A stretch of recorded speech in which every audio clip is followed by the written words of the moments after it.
वक्त गूंज के स्पेशल एडिशन का है और बीते 2 हफ्तों से देश की सियासत में जो मुद्दा सबसे ज्यादा किसी के दिमाग में गूंजा है तो वो क्या रहा है? वो कथित वोट चोरी और एसआईआर। इसी मुद्दे को कांग्रेस ने पूरे विपक्ष को एकजुट करते हुए संसद में भी उठाया, जमीनी स्तर पर भी उस नैरेटिव को बिल्ड करने की कोशिश की उस मुद्दे पर विपक्ष में। लेकिन आज की तारीख में 2 फाड़ दिख रही है।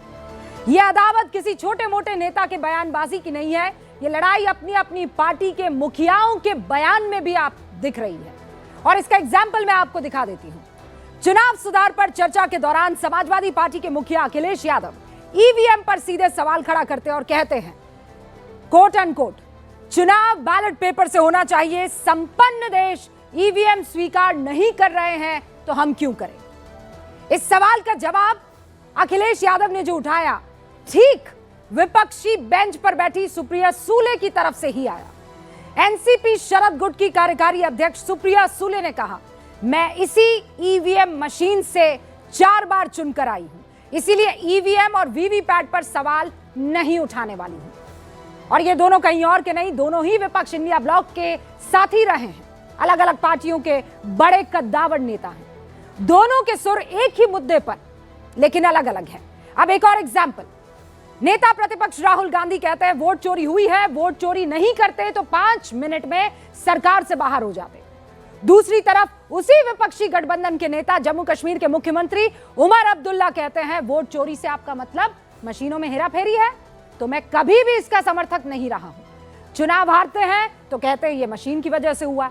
मेरा मानना है हमें हार को स्वीकार करना आना चाहिए। कुल मिलाकर जिस मुद्दे पर राहुल गांधी या अखिलेश यादव अपने ही सहयोगियों को नहीं समझा पा रहे हैं, तो सवाल यह है कि उस मुद्दे पर वो देश के 140 करोड़ की आबादी को कैसे समझा पाएंगे, उनका भरोसा कैसे जीत पाएंगे? आखिर भरोसा करने के लिए किसी तरह का कोई फैक्ट क्या जनता के दिल में उतरा है? और फैक्ट की जब बात होती है तो आंकड़े हमेशा आपके सामने रखती हूं, यह मेरी जिम्मेदारी है। एसआईआर पर हंगामा कर रहे सियासी दलों की आंख खोलने वाले कुछ फैक्ट्स आपके सामने। आप जानते हैं पश्चिम बंगाल में एसआईआर के बाद वोटर ड्राफ्ट लिस्ट जो है वो सामने आई है और उस लिस्ट के मुताबिक 58,21,000 वोटर्स के नाम इसमें से हटे हैं। लेकिन ज्यादा इंपॉर्टेंट पता है क्या है? इंपॉर्टेंट यह है कि पश्चिम बंगाल में जमा किए गए एसआईआर फॉर्म में 85 लाख मतदाताओं के रिकॉर्ड में मां बाप के बारे में ऐसी जानकारी दी गई है जो संदेह पैदा कर रही है। 85 लाख, मसलन 13.5 लाख वोटर्स के मां बाप का नाम एक ही है। 11,95,000 वोटर्स ऐसे हैं जिनके मां बाप की उम्र और खुद की उम्र में 15 साल से भी कम का फर्क है। और इसीलिए चुनाव आयोग इन 85 लाख मतदाताओं की रिपोर्ट को खंगाल रहा है और कहा है कुछ और दस्तावेज जमा कराइए।